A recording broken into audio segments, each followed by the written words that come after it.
It's Friday, it's first pitch. I'm the Prez, and Bryan Leonard with us, killing it in baseball so far. One of our best baseball guys at wagertalk.com. Real quick, what we're going to do today, we're going to take apart, like we do every day, every game on the board that starts after 7 p.m. Eastern. Before we get there, I just want a quick reminder to everyone. I put up the Game of Thrones betting preview show yesterday. It was so much fun to do, and it's so worth listening to. I literally give everyone a prediction on all the main characters, whether they live or die, how the storyline ends, and what bets you can make. Pinnacle has the lines up, and there's a lot of action actually coming in on Game of Thrones. There is a maximum bet threshold because there has been some leaked information. But the show, my Game of Thrones preview show, you guys got to check it out. It's super fun. Also today, no Morning Joe. We did a preview show yesterday for the NBA Playoffs with Teddy and Marco, and we'll just let it sit up there until tomorrow when it all begins. Other than that, Bryan Leonard, how are you, my friend? I'm doing great. It's good to be on the show. We love having you. You'll be on every week. Lots going on at wagertalk.com. Carmine Bianco has his first 5% play of the NHL playoffs up tonight. You guys could get it for only $15. Use the promo code CARM15. And Brian, tell us what's going on with your baseball season, brother. You're killing it. Yeah, it's been a really good baseball season. Had a 13-0 run at one point, 13 straight winners.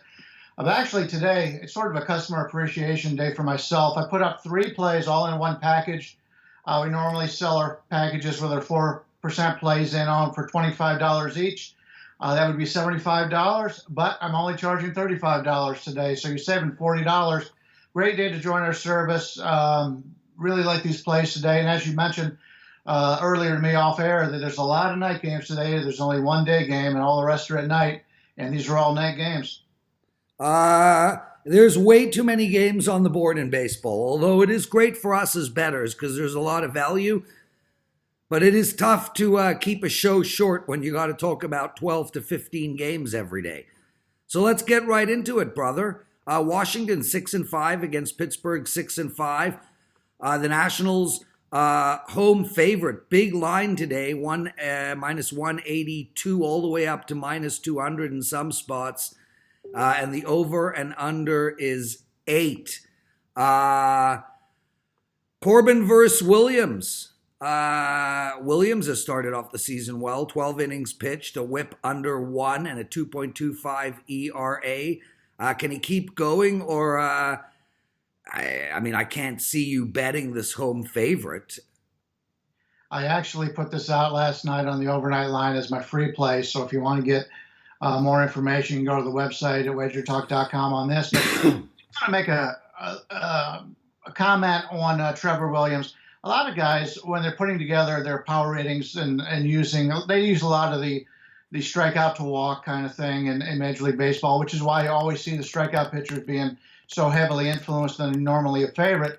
Trevor Williams is one of those guys that doesn't give up a lot of hard hit balls. His fly ball rate for home runs is very low.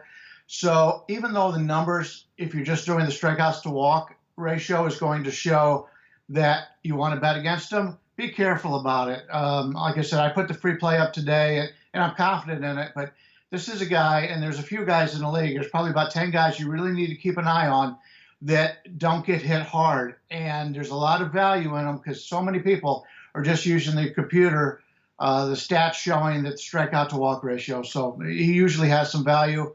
You'll have to read my comments on it to see if he has any value tonight. Head over to wagertalk.com. It's up and take a look.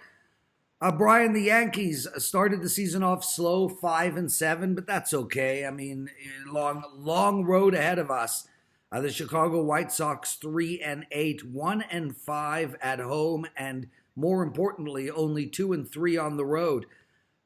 Huge favorite for the Yankees, minus 210 all the way up to 225.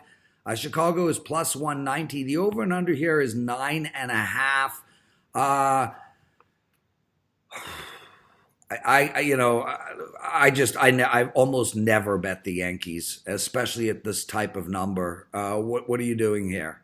Yeah, it's really tough when you're selling plays to be able to give out big favorites like that. If I ever do it, I put it into a package where you've got a couple $100 to go with it, because anybody could pick a $2 favorite. I mean, you don't want to pay somebody to give you a $2 favorite.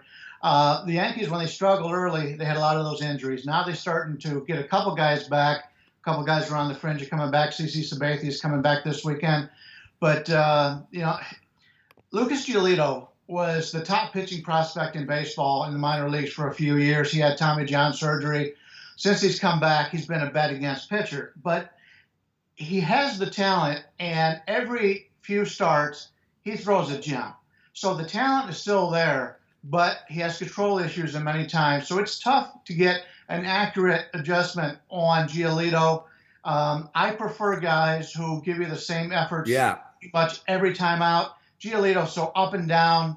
I don't want to bet him here, but it would not surprise me if he came out and threw a 3-hitter and the White Sox were able to win this game. But it's too much variance in this game for me. And I agree. And it is one of the problems with betting baseball is you just got to stay away from the inconsistent pitchers. Even guys like Marcus Stroman, for instance, can go out there on any given day and pitch a 5-hitter, and then the next game 5 runs by the second inning. It definitely makes it hard. Speaking of Marcus Stroman, the Blue Jays are up today. They're 4-9 on the season. They're playing the red-hot Tampa Bay Rays. Don't know if the Rays can sustain at 10-3 every 13. Probably can't. But they're a good ball team. The home team tonight, Toronto, is at plus 130. The over and under here is 8.5. Trent Thornton, who I know very little about, but he has pitched 10 innings with a 1.69 ERA against Stanek, who also is pitching well so far this season. Potentially the under might be in play here, although I think the under might be in play in a lot of Tampa Bay and Blue Jay games. Where are you going in this one? Yeah, I played Toronto on the overnight, and I'm liking it less and less as the day goes on. I bet a lot of games that I don't give to my clients if I find some value, because the lines don't stick around, and so it's tough to give out the lines at night. I can bet them at night, and in the morning, obviously, there's a lot of line changes. I like Trent Thornton. I've got him rated slightly better than an average major league pitcher. Stanek's going to be followed by Yarbrough. It's one of those opener situations. But right now, you just watch the Tampa Bay Rays play. They are just the best fundamental team in Major League Baseball. You look at your Oakland A's, you look at your Tampa Bay Rays, teams that don't have that big payroll, they have to do it on defense and game planning. And Tampa Bay is one of those teams right now just playing great ball. A lot of people were talking about Tampa Bay before the season, and I actually saw a couple of people I respect pick them to win the division. But because of the money situation with the Red Sox and Yankees, I couldn't see that happening. But after watching Tampa Bay play, they may surprise. They may be able to win this division. Tampa Bay is a very good team. Like I said, I bet Toronto earlier. At this point, I'd probably pass on the game. He's Bryan Leonard. I'm the Prez. You're watching First Pitch. You can find us every day, Monday to Friday, on our YouTube channel, Wager Talk TV, as well as at wagertalk.com.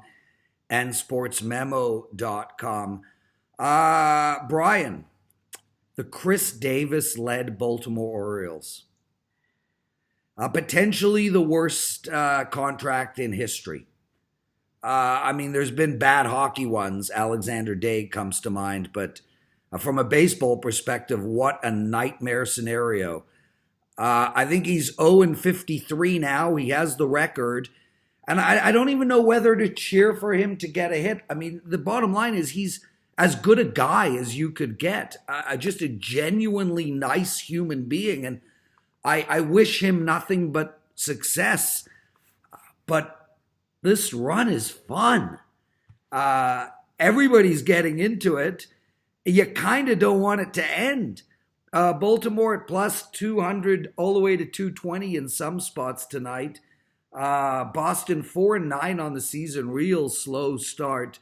Minus 255. The over and under here is 10. Rodriguez 12.38 ERA in 8 innings pitched, and Hess 8.82 WHIP and a 2.7 ERA. That's pretty impressive here. I actually like this game to go over the total. I know it's a big number, but I think we're going to get some runs. I can see some runs here. Rodriguez, I've got rated 9% better than an average pitcher. He's off to a slow start, as you pointed out, but I've got Hess rated at a 130, which means he's 30% worse than your average major league pitcher. And we start the season with small sample sizes. And as you mentioned, he's pitched great so far, but I don't like him overall. And he's playing against a Boston team who, the way Boston kept fighting back yesterday, they were down 5-0, came back, tied it up, then fell behind again, and then were able to win it at the end of the game. To me, that's a buy sign on Boston. Now, sure, I'm not sure if I want to play this big favorite on Boston here, but you mentioned Chris Davis, and a lot of people are kind of making fun of Chris Davis right now, forgetting what he's done in the past. I really want this guy to succeed, and if you break down his at-bats based on the analytics, he's hitting the ball just as hard as he has in the past. He's being very selective. He usually strikes out all the time and swings at bad pitches. He's not doing that this year. He's just not having success so far. So everything from an analytics standpoint is he's better than he was last year, but it's not showing on the scoreboard and in the actual game. So, I hate to say it for a guy who's 0 for 53, but just keep doing what you're doing, because the worst part of his game was he would swing for pitches that were so far out of the strike zone. Right now, he's getting the pitchers to 3 balls, 2 strikes a lot of times, and he's striking out. He's going to get enough walks. He's a much better player than what he's going through right now. And, we gamble for a living. We have losing streaks. It happens. Just so happens we've never lost 53 in a row. And I just feel bad for the guy. But, yeah, keep your head up. And I wouldn't surprise me if he comes out of this and has better stats than last year. Well, as Dave, long as don't give up on him. Well, Brian. Last year, his batting average was the single worst in the history of baseball for qualified hitters. The single worst. I think it was 189 or something. 174, something like that. But in reality, batting average means nothing. That along with the ERA are the two. He had 16 home runs. This man hasn't been the same since the contract was signed, but yes, I am cheering for him after he gets to 0-100. Oh, there you go. Philadelphia tonight, Dave. They're playing Miami. I was on Miami yesterday. Tough loss 2-1 versus the Reds. Tonight, they're a home dog at plus 140. The over and under here is 8.5 in this game. Jake Arrieta used to be one of the power pitchers in baseball. Not so much anymore. Not a bad start to the season. He's got a bad whip, but his ERA is 2.77. He's playing El Santara. I hope I pronounced that right. I don't know what to do in this game. It's an outright pass. If a gun was held to my head, I'd probably take the under. I just don't see Miami putting up a lot of runs. Yeah, Miami's been one of those teams I bet on a couple times on the road, and they're not very competitive. I had them a couple days ago. They're up 1-0, and then they lose in the 8th inning. Miami's much better at home, and Alcantara is one of their young studs, and I love this Miami pitching staff. Problem is there's not much hitting on this team. Yeah. In fact, I got Philadelphia 31% better from the offensive standpoint, and the starting pitcher 20% better. So my numbers say Philadelphia here, but keep in mind, if you're looking to play Miami, at least in the early season so far, they've been very competitive at home, not so much on the road, but my numbers still show a slight edge here to Philadelphia. He's Bryan Leonard. I'm the Prez. It's first pitch. Guys, real quick, Kyle Anthony, our UFC expert, he's got a big play up for Saturday. He's as good as they get. 69% average in the last 15 months of betting the UFC. No favorites over minus 190. That is an outstanding record, and a record that would make anybody a lot of money. So head over to wagertalk.com and check out Kyle Anthony. Atlanta, Dave, I got high hopes for this team. I think this team is going to hit a lot and all the time. They're pitching as I was talking to Tony about yesterday, it's not bad. I don't think it's outstanding, but it might be good enough. I think they might be able to sneak into the playoffs, and they're playing the New York Mets, who are 8-4 on the season. It's basically a pick 'em in both directions. We got the home team at minus 105 to 111, and the away team at, minus 105 to minus 111. The over and under. Sorry. The over and under here is 9.5, and I think we're going to see 9s and 9.5s on almost every Atlanta game this season because of what I just said. You got Wright versus Wheeler. Wheeler's had a real rough start. 9 innings pitched, a 10.24 ERA. And Kyle Wright, anything's better than 10.24 ERA, but Kyle Wright isn't lighting it up either. 1.26 whip, 4.35 ERA. I like taking the Atlanta games over, and I see no reason not to in this one as well. Yeah, that game yesterday, I know some people that had the over in that Atlanta game and ended up pushing. But that was a game that should have gone over. They just missed opportunities. Well, you're not going to win every one of those overs. No, you're not going to. Just try to get as much people on base as you possibly can, and hopefully you get in the league average, and that's how you go on the overs. But you mentioned Zach Wheeler, and his numbers don't look good. But when you take a look at his peripherals, his fastball's up 2 miles per hour more than it was last year. His numbers actually have been bad, but if you take a look at his advanced stats, he's the same pitcher he was last year. So we may be getting a little bit of an advantage here by getting him in this pick'em range here. I like Kyle Wright. Kyle Wright was one of those guys coming into the season. Atlanta's probably got a good 10 guys that could start for Major League Baseball teams. They have some injuries coming out of spring training, and Fulton Evans is coming out this week, and he'll be back in the rotation. But this Atlanta team has got really good young talent on it. It's just they just have to learn how to win. So I like both these pitchers in this matchup. But as you mentioned, right now we're playing in Atlanta. It's kind of tough playing the under there. But it wouldn't surprise me. If both of these guys come out with a good effort here. So I'm not going to play the over. But I do think both these pitchers are better than what their current numbers are. Oakland versus Texas. Oakland, a pesky team. We spoke about them briefly in the Tampa Bay Rays section. A real good fundamental team, a good defensive team, and a team, that's playing in that money bowl kind of zone. They're getting runners on base. They're moving runners around. They're playing Texas tonight, 6-6 on the season for Texas, and the home team is a slight dog at plus 105. Over and under here of 10.5. Smiley on the mound with a 7 ERA, but only 6 innings pitched.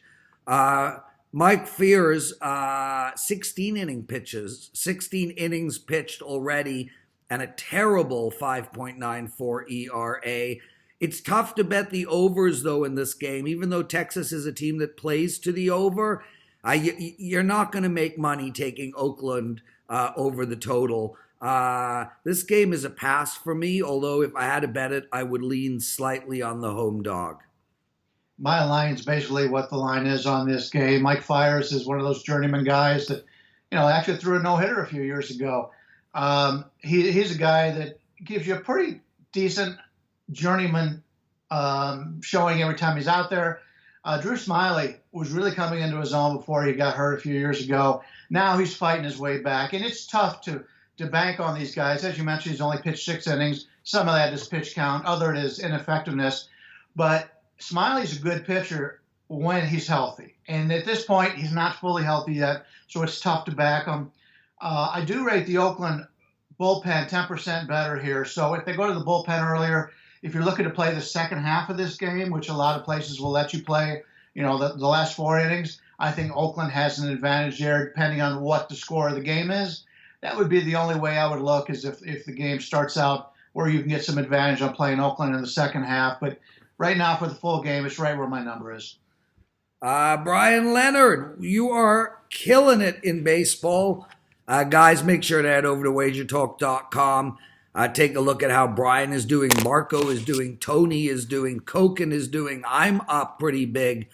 I tell you this every day. If you're not betting baseball, you're not interested in money.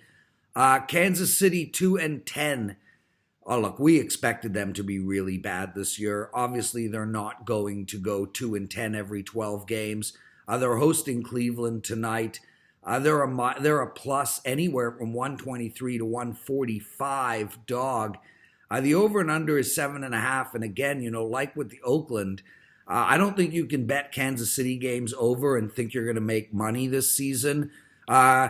Carrasco on the mound, a really good pitcher, year in and year out. A tough start so far this year, but only 9 innings pitched. He's playing against Brad Keller. Really decent start, Brad. 19 innings pitched, a 1 whip, a 2.84 ERA. I can't bet the over. I can't bet the under. Kansas City has to pull out of this disaster start, so I can't even bet the side. Brad Keller's a lot better pitcher than a lot of people give him credit for. My numbers don't show him as being a league average pitcher right now, but I like a few of the things about him. So it wouldn't surprise me if he's a moneymaker this year for the Royals. I just don't think they will be in this game here. You've got a Cleveland pitching staff that, other than the injury to Clevenger the other day, which is a major blow, he's going to be out for 2 months at least. This Cleveland pitching staff has been tremendous, which we thought it would be coming into the season. It's been just as good. The bullpen hasn't been tested because of that. So you're getting Cleveland coming into this game where you got Carrasco, which is a major pitcher compared to Keller here. So a huge advantage, Cleveland there. The bullpen is a huge advantage here. Kansas City, yesterday, Hamilton gets hurt in the outfield. Now, he's not much of a hitter, but he's a gold glove type of outfield, covers a lot of ground out there in Kansas City.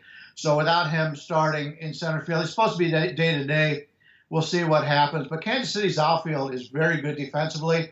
Without him at center, though, that may cut into their defensive edge here.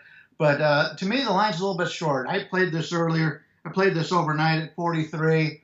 I still think Cleveland at minus 60 or less is a nice play here. And that's what I would go with at this point. San Diego, outstanding start for them. 9-5 to start the year. 5-2 away, playing Arizona. 6-7 start for Arizona. Very short line.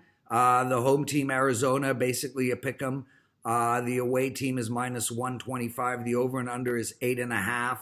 I like to bet Arizona to go under the total in most games. Paddock versus Weaver. What a start for Paddock. 1 ERA in 8 innings pitched. And Luke is just struggling, man. 1.61 whip, as bad as it gets. That's not going to be that way for too long. He's much better a pitcher than a 6.75 ERA. And I again look at under the total of 8.5.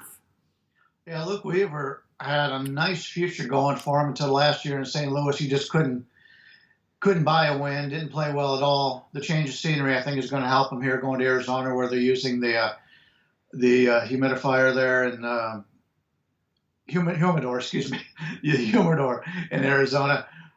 Chris Paddock is a guy that really came out of nowhere. Coming into the season, there wasn't much thought about him, but he played so well in spring training now. He probably could be the ace of this team. The San Diego starter is really pitching very well. My number has a slight edge to San Diego here. I like the way both these teams are playing. They're playing with a lot of heart. Anytime one of these teams seems to get behind, we saw it just a few days ago. San Diego's down 5-0 in the first inning, come back and win 6-5. Arizona's had a lot of comfort behind victories so far this season. Almost pulled it out again last night, coming behind, and we're 1 out short of that one. So these are two teams I'd like to play on right now. Don't see a whole lot of value here. Slight edge to San Diego, but I'm not going to bet it. Dave, I keep calling you Dave. Second time you called me Dave. Well, it happens. I have Coken. I have Coken on my mind. Bry, 13-2 Seattle, home dog, plus 120, hottest team in baseball. The over and under here is 9. You've got Miley against LeBlanc. LeBlanc, tough start, but he is 2-0 on the season. But I mean, my God, when you win 13 of 15 games, all your pitchers are going to be 2-0 on the season. Houston's a better team. but I don't know if they're that much better than Seattle. I think Seattle is going to be a tough team to play against all year. To me, I think the value is on Seattle here at plus 120 to 130. I don't know what to do on the total. I've been very blessed with the Seattle team. I came into the season not thinking much of them. I'm still not sure if I like them or not, but I haven't bet against them. And so I've saved myself a lot of money by not betting against this Mariners team because they have outperformed anybody's expectations here. You were right. This Houston team, if you take a look at them overall, especially in that bullpen, I mean, they got a 28% edge in the bullpen. Offensively, they're 14% better than Seattle against left-handers. The numbers say Houston. Yeah. But these numbers are mostly based on prior expectations. And it's still a small sample size, I'll give you that. But there's something about this Seattle team right now. I don't want to stand in front of them, especially if they're getting plus money. So I'm going to pass on this one. Agreed. Dodgers at 8-6 versus Milwaukee at 8-5. I've bet Milwaukee a couple of times this year already and lost both. The Dodgers are at minus 150. The over and under here is 8. There are 8.5s on the board. Burns against Urias. Burns, 9.9 ERA, 10 innings pitched. I gotta look at the Dodgers here at minus 150. I know it's a little bit too much juice, but I think they're going to win this game. I like Corbin Burns. He hasn't gotten off to a good start, as you pointed out, but this is a guy who deserved a chance to start. Milwaukee doesn't have a very good starting rotation. I think Burns is going to be one of their better pitchers by the end of the season, but you're right. He hasn't gotten off to a good start. I rate him 6% better than league average. Julio Urias is one of those guys that, and I talked to earlier about another pitcher that in Giolito, who was just so talked about in the minor leagues, and Urias has been that guy. He's got his chance to start now where the Dodgers have a few starters that have been injured. I believe Kershaw's coming back in the next time around, so he'll be back in the rotation. So Urias may be pitching for his job. He came out of the bullpen last year. But I like Urias, but I think he's a little bit overrated because of all the talk about him coming up and the success he's had in the bullpen. The Dodgers offense, I give them a 13% edge here. I just think the line's a little bit too high for the Dodgers here. They are coming back home. Keep in mind, the Dodgers played St. Louis, and they struggled in St. Louis. Milwaukee was at Anaheim, and they had yesterday off. So not only are they in the same city, and they don't have to really go anywhere, they had yesterday off. So I think that's a pretty big advantage for Milwaukee here. I lean with Milwaukee in this game. I think there's some value on Milwaukee. So I'm not big on scheduling spots. If Marco is here, he'd be all over the Brewers, and I'm sure that's probably one of the games he may be looking at today. But to have that extra day off and not have to travel while the Dodgers had to travel, I think is an advantage for Milwaukee here. Brian, 2 more games to go. Colorado 3-10 on the year, playing San Francisco 5-9 on the year. And I'll tell you flat out, I think San Fran could be one of the worst teams in baseball. Colorado struggling to score right now. They put up an O spot, a duck as they call it in cricket, against San Fran yesterday, and a 1 against Atlanta the day before. San Francisco, I mean, this team is going to play to the under more than the over like they always do. They've got absolutely no offense. The over and under here is 8. We got the home team at minus 145 to 150. I want to take overs in Colorado, but it's just not working out right now. 8 is a bit of a low number to me. I'm going to have to lean regretfully on the away team here. I think Colorado, even though their record is so terrible, is a better all-round team than San Francisco. I agree. San Francisco doesn't have a lot of talent. You just take a look at their outfield. They're just plugging holes left and right. The pitching staff isn't very good. It's definitely a rebuilding season for San Francisco. We take a look at these two pitchers. They're both lousy. They've both gotten off to lousy starts. Bettis and Pomerantz. Colorado's a team I bet under in season wins earlier in the season. So it's not so much of a surprise to me how they've come out of this game. But it's interesting that you're right. Both of these teams right now really have struggling to score runs. But you have two of the worst starting pitchers, at least by my count, in Major League Baseball. I don't know if that even matters. That's how bad their offenses are. Let me point this out. Some sports books will let you play different lines, alternate lines. So there may be value in this game on playing at under 7. There may be value on this game on playing at over 9. It's just the pitching is so bad and this hitting is so poor. This is one of those games where the variance could go either way. If you like if you like the over or like the under, you may be able to get those better numbers by playing the alternate lines on this total. Really interesting. The Twinkies, Minnesota. You guys were all high on this team in our MLB preview show a couple of weeks ago. They've started the season 6-4. They're playing Detroit 8-5. Detroit is not an 8-5 team. Period.